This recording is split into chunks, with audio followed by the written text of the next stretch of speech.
તો આ તરફ અમદાવાદની વાત કરીએ કે જ્યાં સિવિલ હોસ્પિટલમાં સુરક્ષામાં વધારો કરવામાં આવવાનો છે અને હવે શી ટીમ ત્યાં સિવિલ ખાતે તૈનાત કરવામાં આવશે અને સિવિલ હોસ્પિટલના સમગ્ર પરિસરમાં શી ટીમ તૈનાત રહેશે। રાત્રિના સમયે પણ સિવિલ પરિસરની અંદર શી ટીમ હાજર રહેવાની છે, ત્યારે સુપ્રિન્ટેન્ડન્ટ શી ટીમ રાખવા કમિશનરને અપીલ કરી હતી। તો પોલીસ કમિશનરે આ અંગે મંજૂરી આપતા જ 24 કલાક શી ટીમ હાજર રહેવાના છે અને મહિલા કોન્સ્ટેબલ મેડિકલ કોલેજ અને ટ્રોમા સેન્ટરમાં પણ કાળજી રાખશે।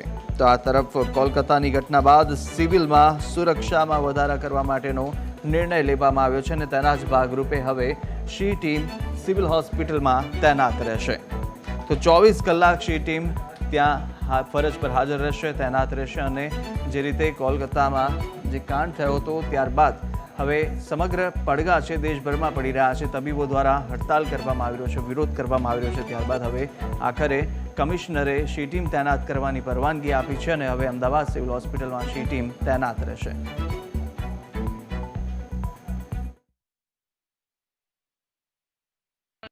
જે ટ્રોમા ચોકી છે તાત્કાલિક ઊભી કરવામાં આવી છે, જે મહિલા હોસ્ટેલ છે એની બાજુમાં, જેથી કરીને ત્યાં રહેતી મહિલાઓની સુરક્ષા થઈ શકે। અમારા જોન ડીસીપી સાહેબનાઓએ સુપ્રિન્ટેન્ડન્ટ શ્રી સાથે મિટિંગ કરેલી અને સુપ્રિન્ટેન્ડન્ટ સાહેબના સહકારથી અને એમની જોડે સંકલનમાં રહી અને અમે આ ટ્રોમા ચોકી ત્યાં ઊભી કરી છે અને ચોકી પર એક પીએસઆઈ અને 3 પોલીસનો સ્ટાફ ત્યાં નિમણૂક કર્યો છે।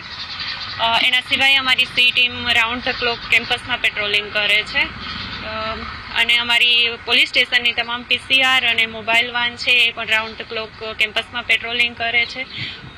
જે પીજી હોસ્ટેલની આજુબાજુ સ્ટ્રીટ લાઇટ અને સીસીટીવી કેમેરાની કામગીરી ચાલુ છે, જે ટૂંક સમયમાં પૂરી થઈ જશે। તો પોલીસની ટીમ કેમ્પસની સુરક્ષા માટે રાઉન્ડ ધ ક્લોક ખડે પગે છે।